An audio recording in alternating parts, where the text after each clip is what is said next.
It's great to meet you all, and I look forward to connecting with you. Please feel free to connect to me on LinkedIn in the future if you have other questions that we're not able to answer today.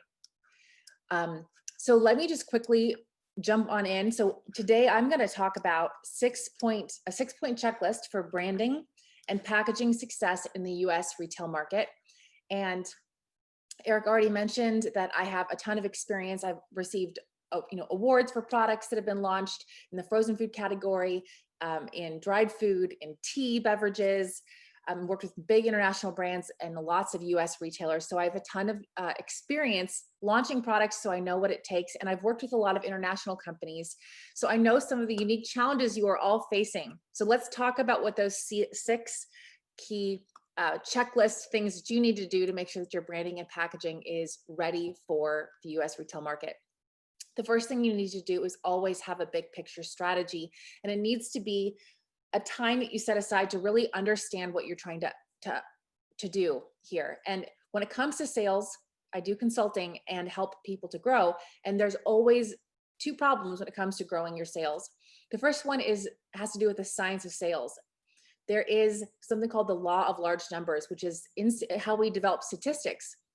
If you do something 1,000 times and you find a trend, then you can actually start making estimates. And that's because the more times that you do something, the more you get a certain outcome. And so if you want to increase your sales, the first thing you need to do is obviously get in front of as many US customers as possible and as many US retailers as possible. So the more people that you pitch your product to, the more sales are going to get. And that might seem very obvious, but it's very easy to. You need to actually schedule the amount of times you're going to spend putting your product in front of people. And the more people that you see, not only will you get more sales, but you'll get feedback about how to revise your product to make sure that it's really going to sell in the US market. And ECRM is an amazing asset to help you get in front of as many retail buyers as possible and develop real relationships with them. So I recommend ECRM like wholeheartedly. I don't work with them, but I do recommend them to help you get more sales. What I want to talk about though is the art of sales. So let's say you see 100 people, and every single time you see 100 people, you close 10 clients. That with one particular pitch or one packaging design, there is a way to get better sales with those 100 people. So maybe you close 90 out of 100, and that has to do with the art with which you do your pitch. The better your pitch, the more targeted it is to your audience, the higher the conversion rates that you will get. And packaging in our industry is our sales pitch. So your packaging art needs to be on point. So the thing that you need to do to take away from this point is you need to get in front of as many customers as possible and make your pitch. And then you need to refine your pitch. You need to identify your target customer. You need to identify where and how they shop. And you need to design a pitch that's going to uniquely speak to them culturally. So when you're improving your artwork, if you want your art of your sales and the art of conversion, the amount of times that you're able to convert for every retailer that you get in front of, you need to be 100% clear on who your target customer is, how they shop, and you need to design a pitch that's going to speak to them. So your homework is to write out, where are you lacking currently? Do you need to get in front of more people, or do you need to improve your sales pitch to speak to the American audience if you want to grow your sales? And then write out what your goals are so that you can make sure you have an actual plan at the end of this presentation. The second thing you need to do is have a very good brand story that builds trust. In the US market, we get emotionally connected to the brands that we buy from.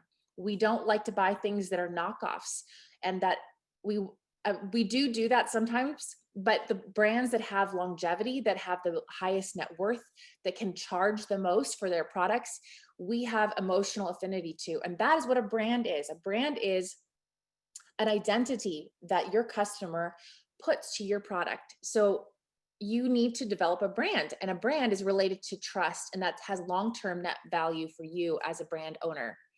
How do you do that? Number one, you need to tell a story of values. Number two, you need to be culturally relatable. And number three, you need to be category consistent, but also stand out. So how do you do this?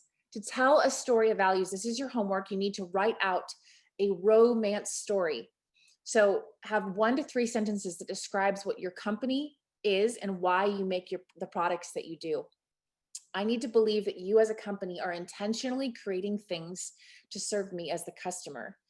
Then you want to write out what your core values are. So that could be, that you make organic products, or that you are dedicated to unique flavors, that you're committed to bringing international flavors to the US market.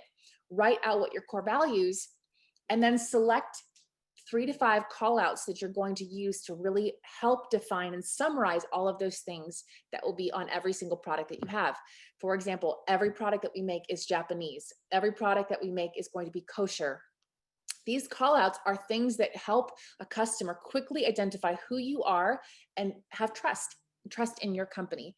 So those things, here's an example case study of Kroger, which is a private label brand in the United States. And they are so committed to organic products and transparency. And you can see that's why their brand is called Simple Truth Organic.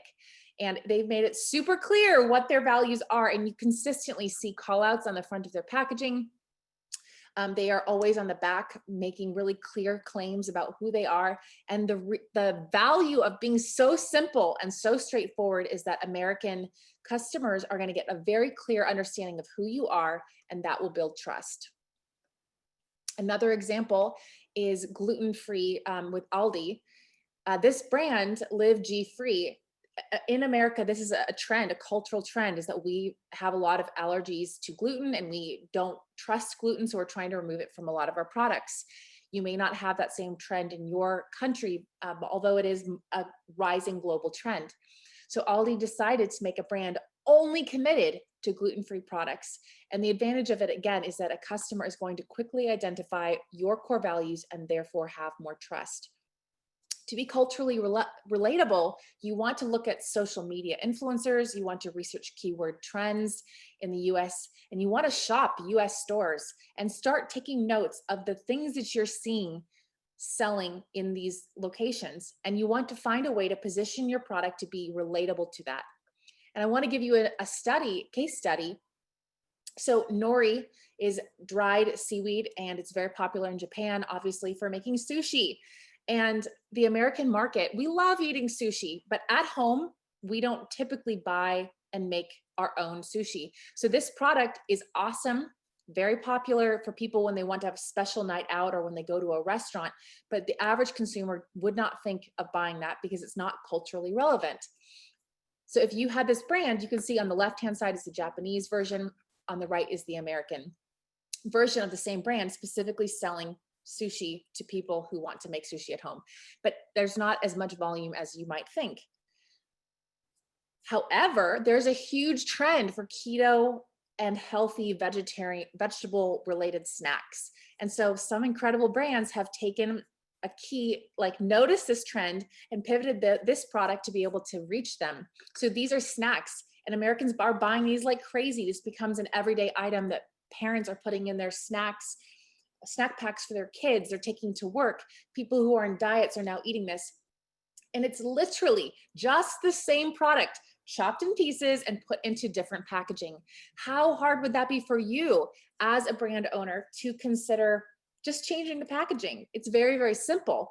Now, it does take a lot of high level strategy, but I'm suggesting that there's a lot of advantages that you can have just by being culturally relevant with your brand. And this is where this goes even further, this concept of kelp jerky. It's the same product, just with a different name. So an American brand is considering how to sell this product as beef jerky, because Americans eat a lot of beef jerky. And also taking this Japanese seasoning, which is very common in Asia, and making it very accessible to the American palate by using American terms and putting it in a specific category on the grocery store helps you to get more sales. So you want to make sure you build a strategy that will make you culturally relevant. And those are some examples. Part C of their brand story that builds trust is you want to be consistent with your category, but you also want to stand out. And how does that work? You don't want to be too different that you look weird. These are examples of oils, car oils. You can see that the shape of every single car oil is consistent. And in America, if we saw this on a store shelf, I would know that this is a car oil without even reading the packaging. But here on the right-hand side, you can see this is a tube. It's a very different type of packaging. And if I was looking for car oil, I would not know that the far right product was a car oil. So you need to actually walk store shelves and have experienced people advising you, like graphic designers or packaging design companies, to be able to get the gist and do it the right way. So your homework is to walk US stores in your category, take pictures, evaluate the competition. What trends do you see that are common, and in what ways do you need to stand out?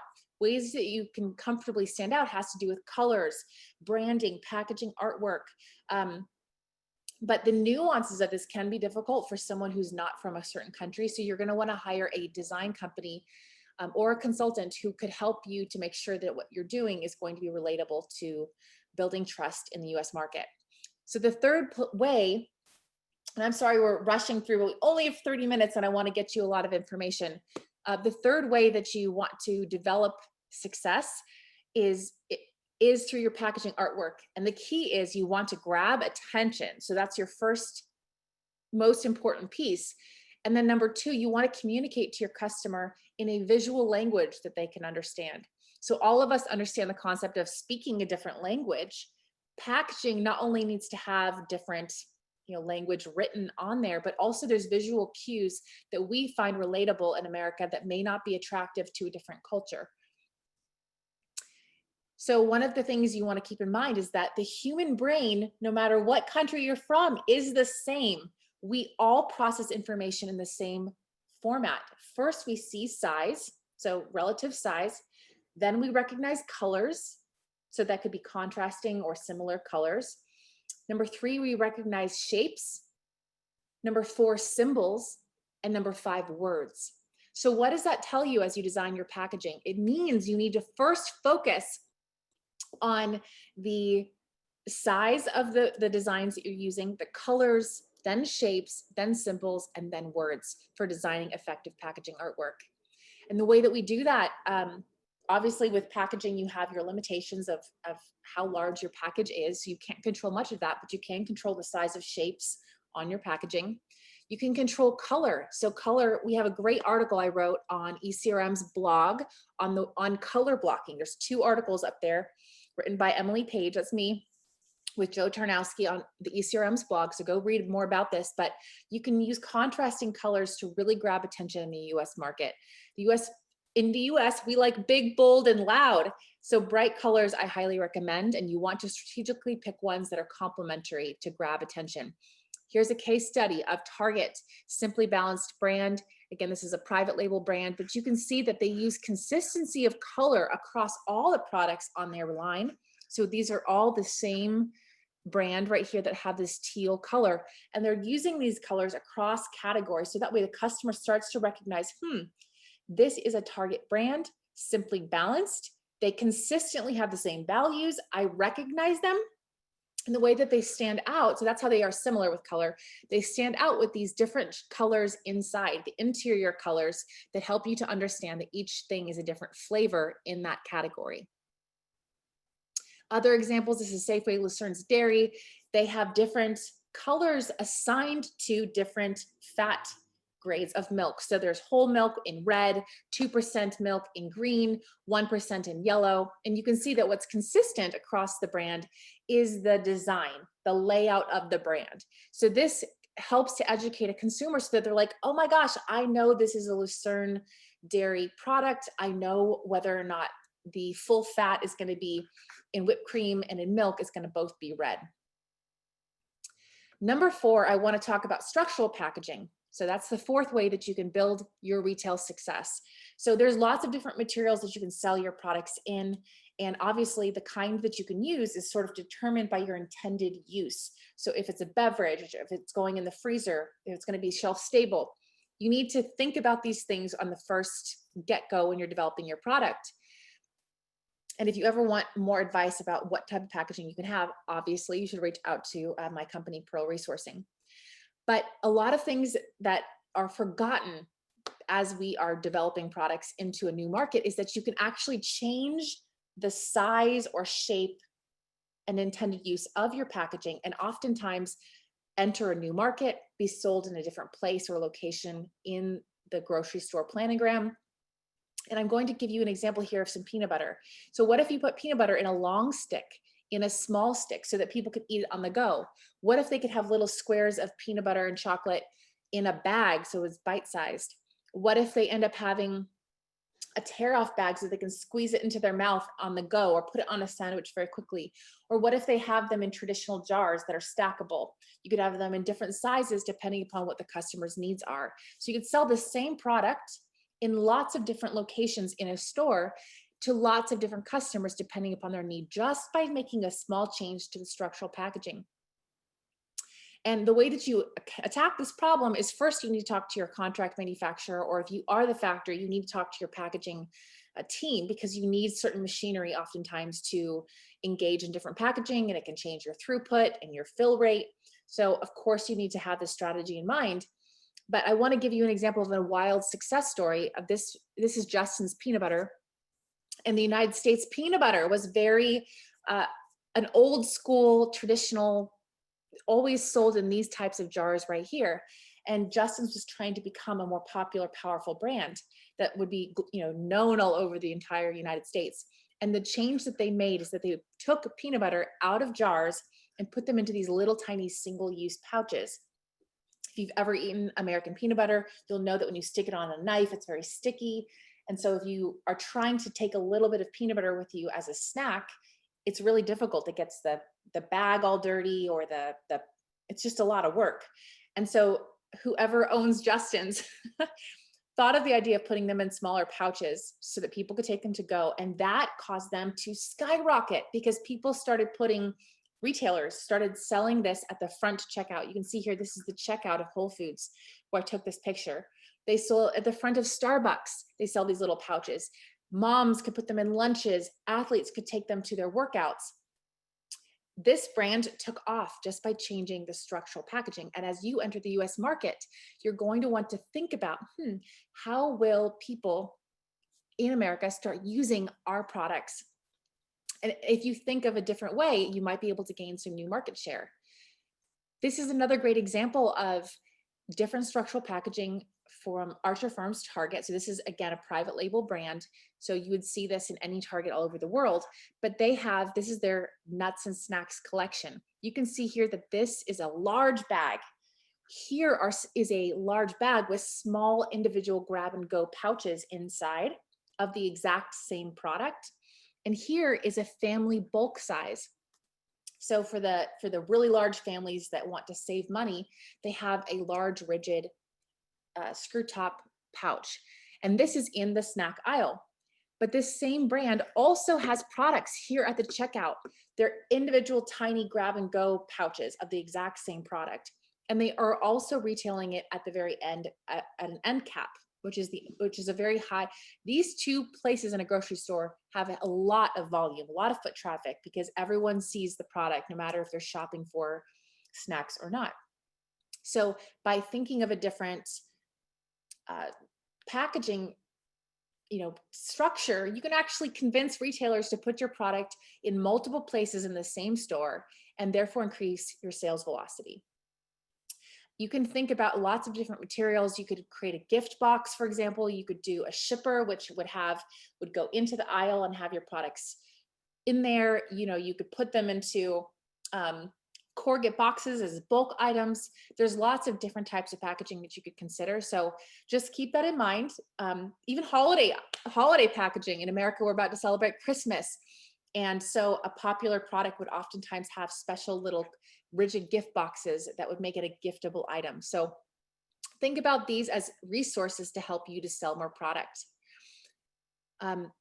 The fifth thing I want to tell you is that you need to plan for merchandising. So your brand needs to make sense on the shelf. And it might sound funny, but most designers are designing on a computer screen like this one here, meaning they are not literally walking the store shelf, and they don't know what that brand will look like when it gets there. Will those colors work? Are they going to look too similar to other products that are on the shelf? So you want to consider what your competition in your category will look like, and how will you look in comparison to them. And then you want to consider the methods of display. Are you going to be on a store shelf sitting upright? Will you be hanging on a peg? Will you be in a point of purchase display shipper? These are the things that need to shift your packaging design so that you can be sure you're successful. And this is a great example here. This is the frozen aisle of Whole Foods. And I took some really fast photos, and you might think, Emily, these aren't really high quality pictures. I did it on purpose. When you look at this, this is what a consumer is going to see of your product. And let me ask you, which of these products actually stands out to you? There are a ton of them. In this environment, the lighting is bad. You know, the bags are kind of bulky and they don't take the right shape. So you can see that a lot of these products kind of fade into oblivion and don't stand out.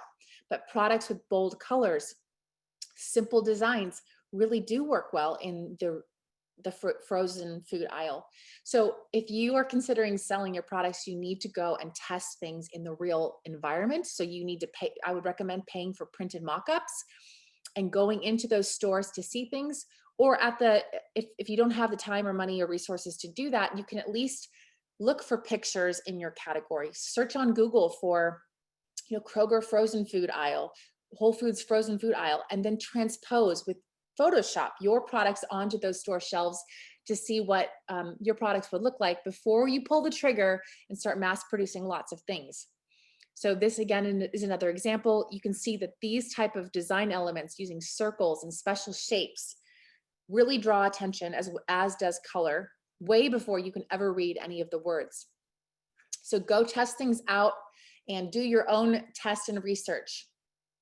You also want to think about when you're talking to your retailers at ECRM, this retailer is constantly wondering to themselves, how can I sell more product? So when you go into your sales pitch, you need to be thinking about the value to them as the end user. How will your retail buyer sell more product?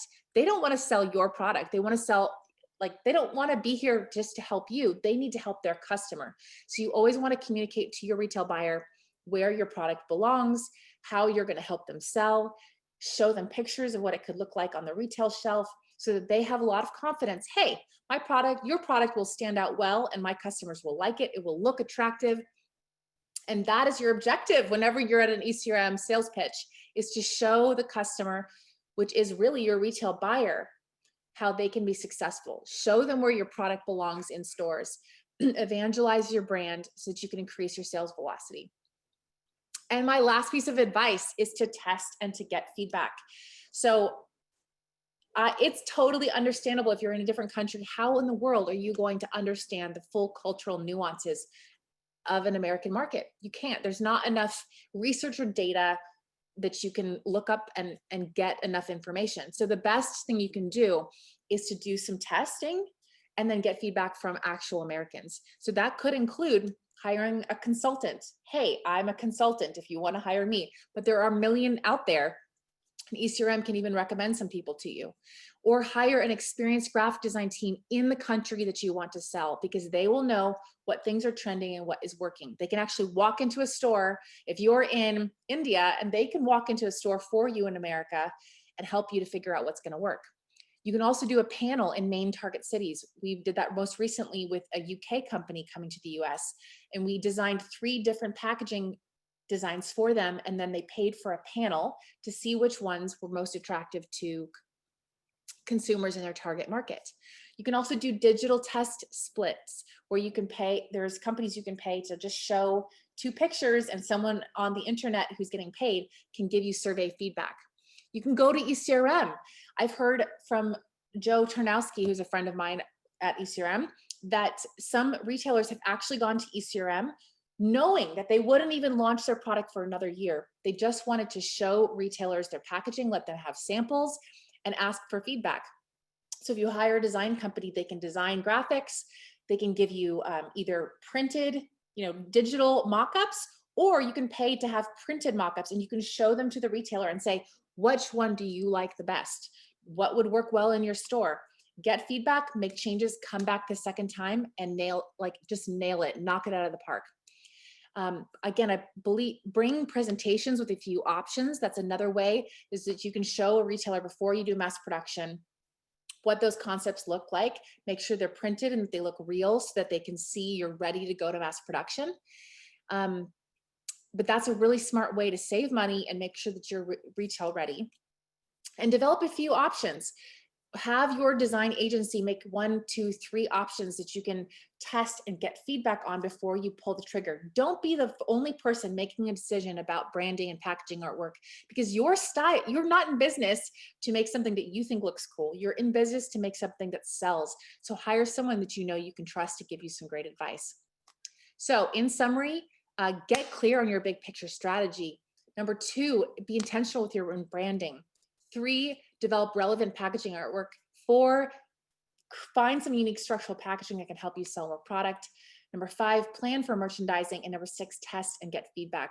These are all of the packaging and branding elements that I recommend that you do in order to create US retail market success.